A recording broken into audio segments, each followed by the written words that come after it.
Hello, Conrad and Lucy and Caleb. It's time for another terrific tale about the Fantastic Four. This time, they're going to be going into outer space to fight the Skrulls. Let's read all about it. All right, we've seen the cover before, and we've seen the title, Behold a Distant Star. Look, the rocket ship has arrived on the Skrull planet, and the Mr. Fantastic and Sue are descending. The thing is already on the ground. Torch is flying around, and here are some Skrulls that are ready to attack. All right, so let's just see how this transpires. Well, first, we're going to start off our story at the Baxter Building, all right? And what's going on here?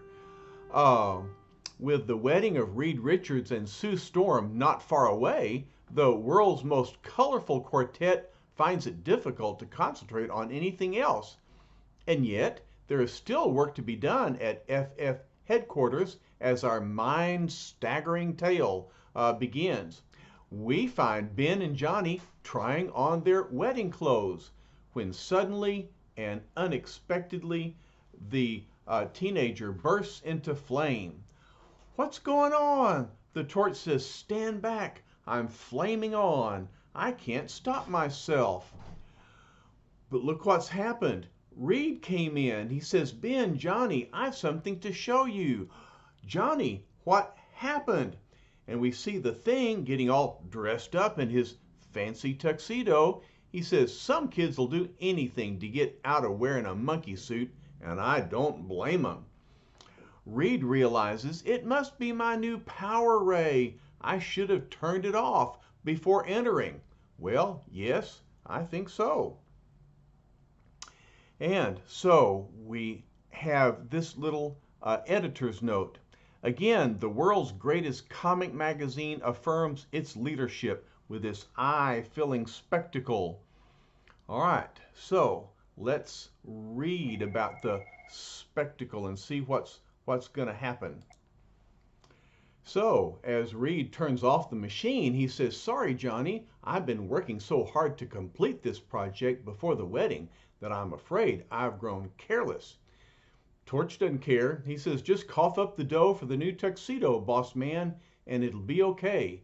Maybe the next one ought to be asbestos, because that's fireproof. And there's the Thing saying, what in blazes is that corny-looking gizmo anyway? Well, I think that's a good question.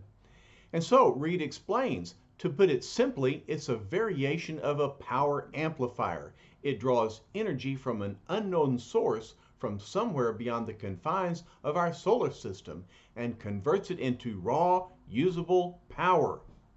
Ben says, well, thanks a heap for putting it simply. Now, how about saying it in English? Good question. And here comes Alicia. Ben says, hi, Alicia, baby. Couldn't stay away from your dreamboat, Ben, another minute, huh? Alicia says, is Reed here, Ben? I think he should go in to Sue. She seems to be upset about something. Reed asks, Sue, upset? I'll be right there, Alicia.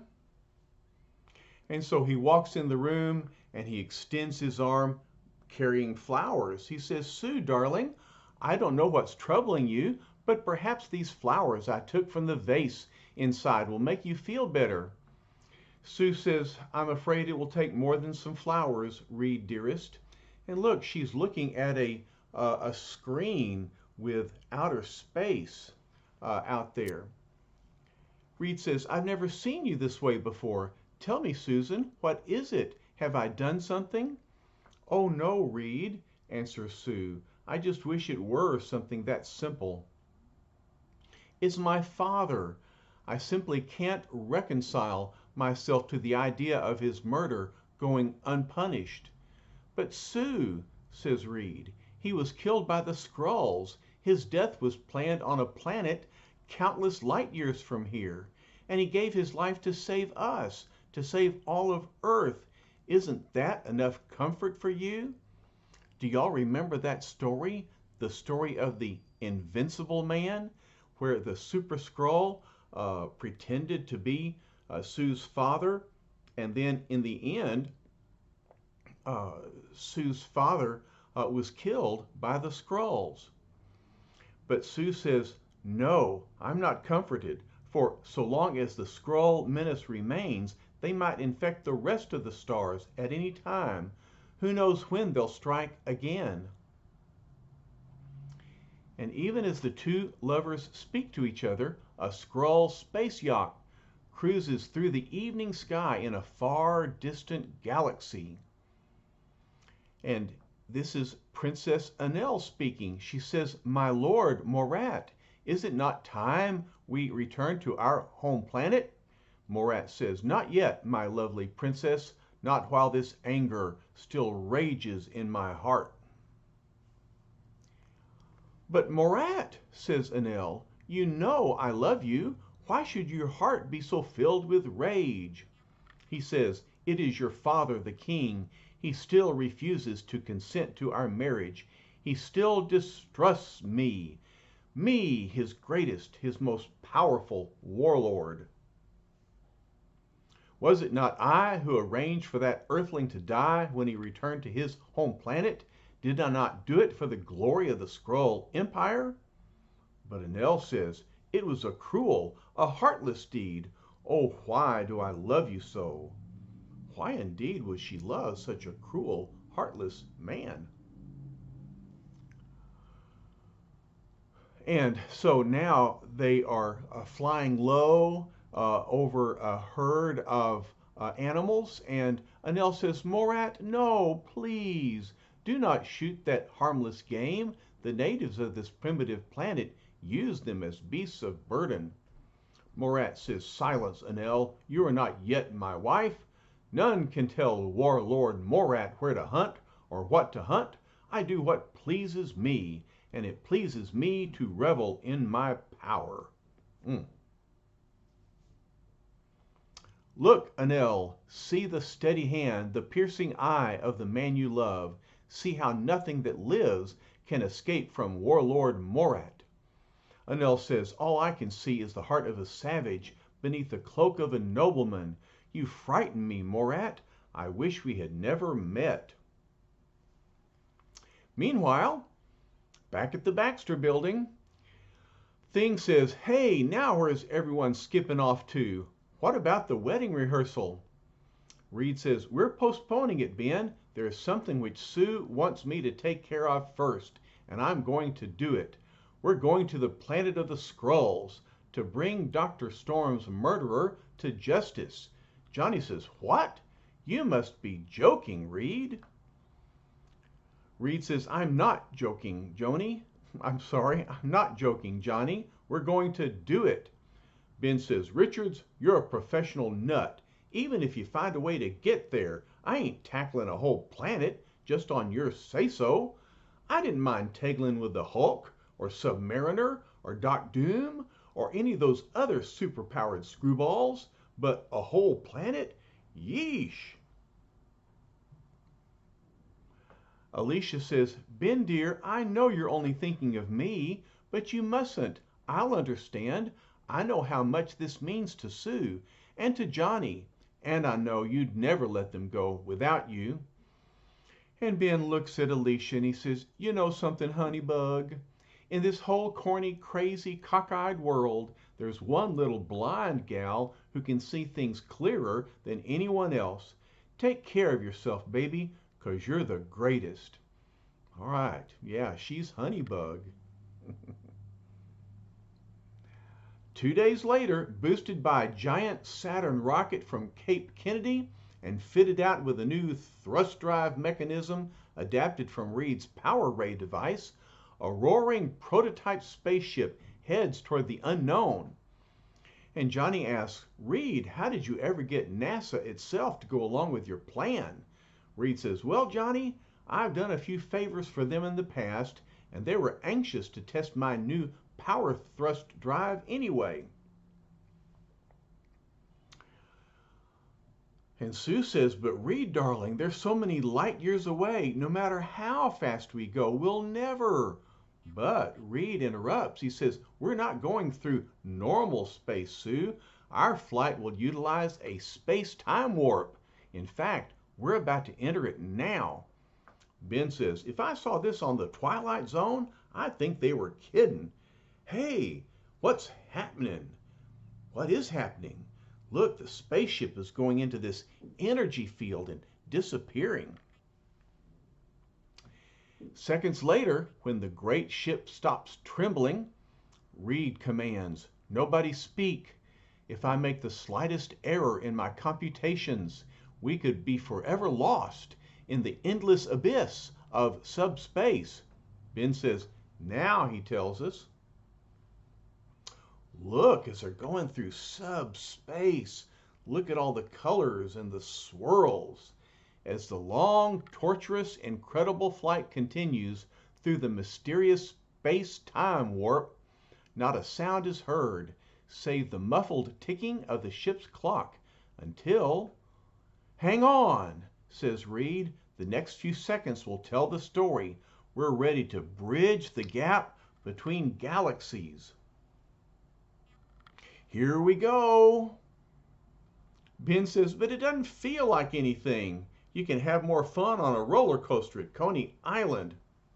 Johnny says, if it's fun you want, big buddy, you should have stayed home and watched Captain Kangaroo. That's a TV show. Like Daniel Tiger, only live action, and Captain Kangaroo. All right. Ben says, look, half pint, another dumb crack like that. Reed says, hold it, Ben. I want to explain this to you. Remember Einstein's theory that the universe is like a ball? We're in subspace now, inside that ball, ready to break out into the Skrull galaxy. And so Reed has drawn it out on his screen. And so they're going from Earth through subspace to the Skrull galaxy. Ben says, boy, give you a piece of chalk and a blackboard and there's no stopping you. But Reed answers, Ben, you old phony, as an ex-test pilot, you probably know about all this more than any of us do. Ben says, look, it's getting lighter. We're busting out now. There they go. They're busting out of subspace. We made it. We're in normal space again, right on target. And now for the Skrulls.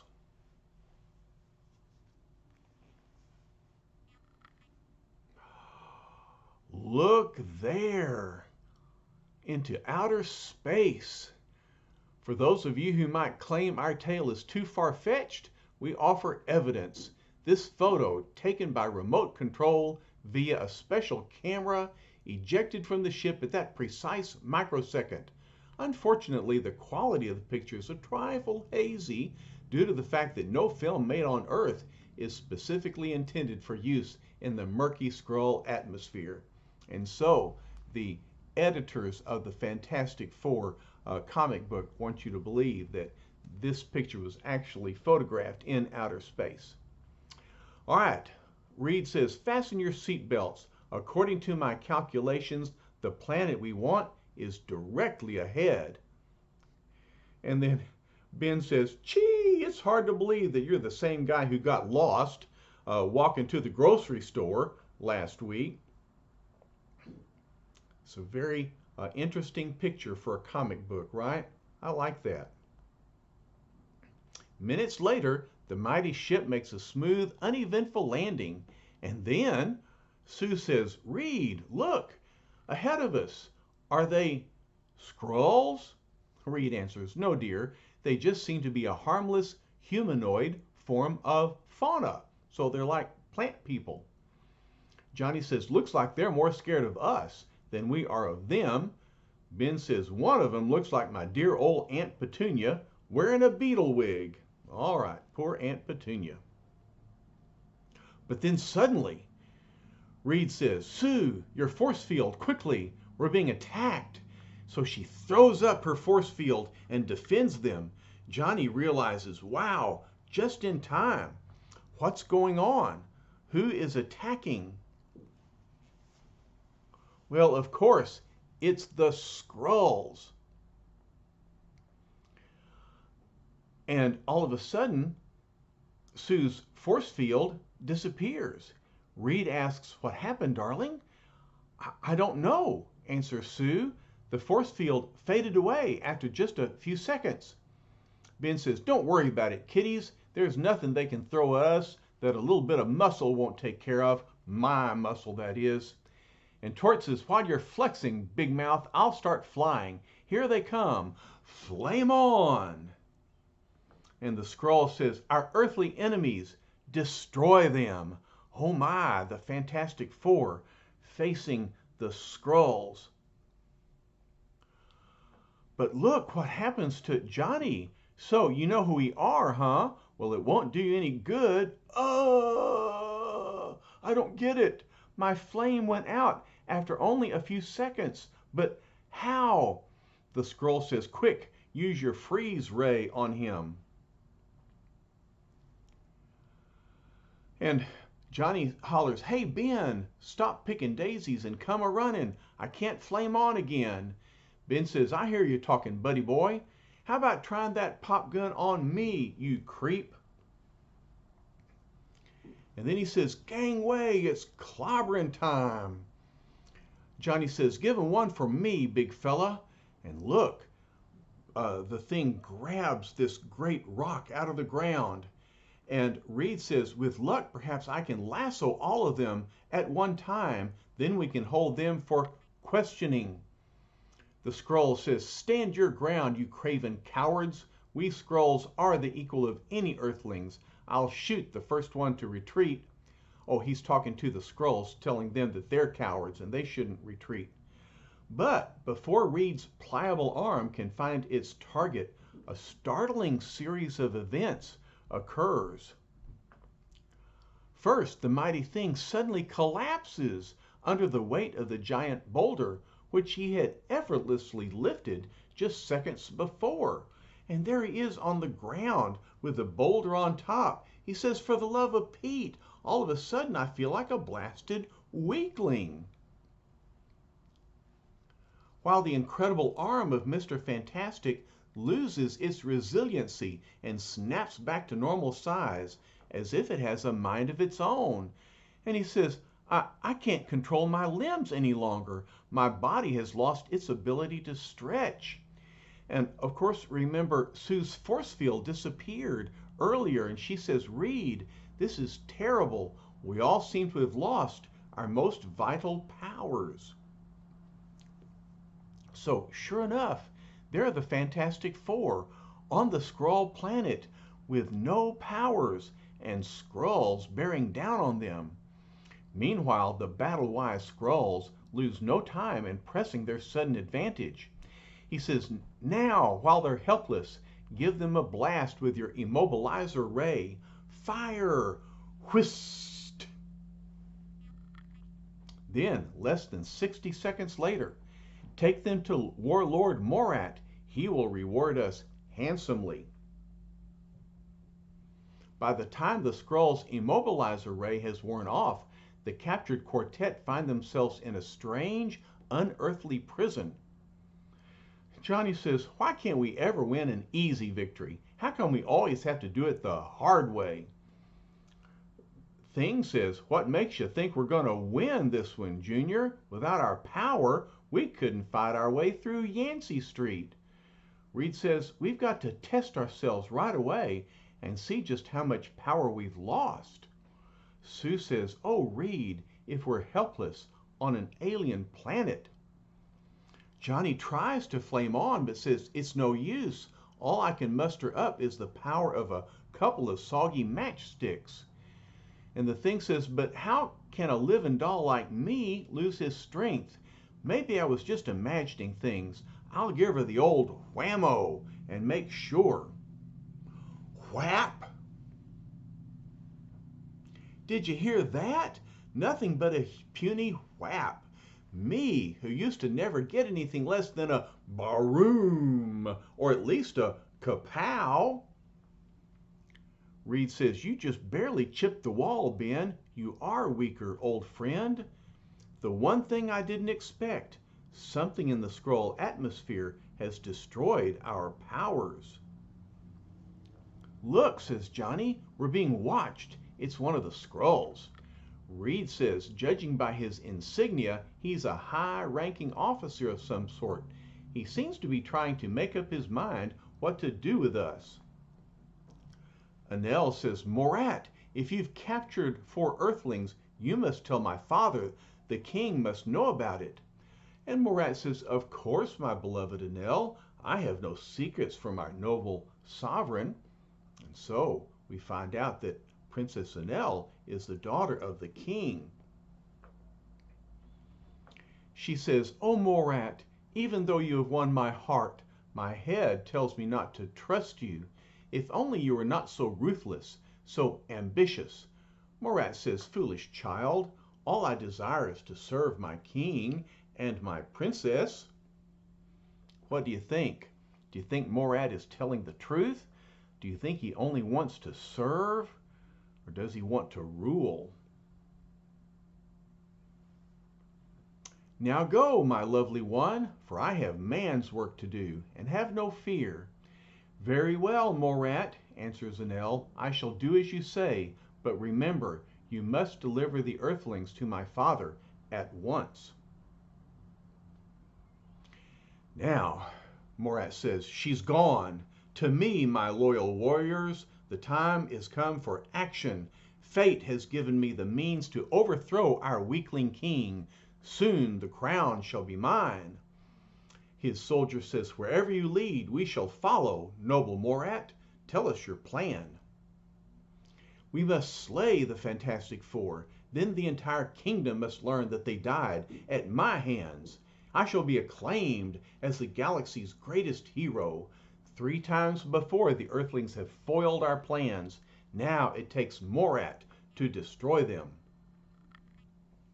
And so, as the wicked Skrull and his henchmen approach the cell, the Fantastic Four look pretty glum. Ben says, "There must be some way to get my ever-loving strength back. Maybe if I chopped on some vitamin pills." Reed says, "It'll take more than a few pills to get us out of this one, Ben." Sue says, "It's all my fault. If only I hadn't insisted. What have I done to all of us?" Reed says, "Don't blame yourself, darling. We knew the risks." And Johnny says, "Well, Dory won't have to worry about me shouting 'Flame on' anymore." That's assuming that he gets back to Dory. "Look, the door is sliding open." "Hot zig," says Ben. "Let's get out of here." But Reed cautions him, "Hold on, Ben. It could be a trap." But Ben rushes to the door. Nuts! Even a trap is better than just sitting around waiting for old age to polish us off. Gangway! Reed reaches out. "Stop him, Johnny. He doesn't know what he's doing." "No need for alarm, Earthling," says Morat. "We shall stop him. Look what is at the door. It's the Skrulls with their guns." One of them says, "Ha, we'll stop all of them." "The range is set," says Morat. "At my command, fire." But desperately, Reed hurls himself into the four. He says, "Stop! Don't squeeze those triggers. I have something to trade in return for our lives." Morat says, "Speak, and speak fast." "You know who I am. My scientific know-how has defeated you in the past, but now I offer you the world. Spare our lives, and I'll show you how to get unlimited power." Sue says, "Reed, what are you saying? You can't. You mustn't." Morat says, "Your proposition intrigues me, Earthling. We shall hold our fire while you continue talking. Now proceed. You know that you can trust us." What do you think, kids? Do you trust Morat? Not at all. But at that moment, back in the Imperial Skrull Palace, we find Nell talking to her father, the king. The king says, "Where have you been, my daughter? I saw you not this entire day." She answers, "I spent the day with Warlord Morat, most noble father. My heart wishes you would look with favor upon him." Instead, the king is looking at these acrobats on this stage. It's kind of like a scroll version of computer games. The king says, "Never. I do not trust him. He has the look of a man who longs to wear my crown, but by the galaxy, it shall never be his." Nell thinks, "I must change the subject quickly before father flies into an uncontrollable rage." And she says, "What think you of the capture of the Fantastic Four, father? How do you plan to deal with your earthly prisoners?" This is the first the king has heard of it. He says, "What is this you say? The Fantastic Four? Here? Captured? By whom? Why was I not told?" And Nell says, "It was Morat. He promised to inform you immediately." The king says, "He has told me nothing. By my scepter, this smacks of high treason." So he grabs Nell by the arm, and they fly off in a spaceship. He says, "Come, we must find him at once. He has gone too far this time. Now he shall feel my royal wrath." And Nell says, "Oh, Morat, my beloved, what have I done to you by speaking so rashly?" And so Nell is caught between her father, the king, and her beloved, the warlord Morat. And the Fantastic Four are about to have to face them all without any powers. What will they do? We'll find out when we return to our story and finish the tale about the Fantastic Four at the distant star. I love you guys. I'm enjoying this story. I'm eager to finish it. We'll do that later. Bye-bye.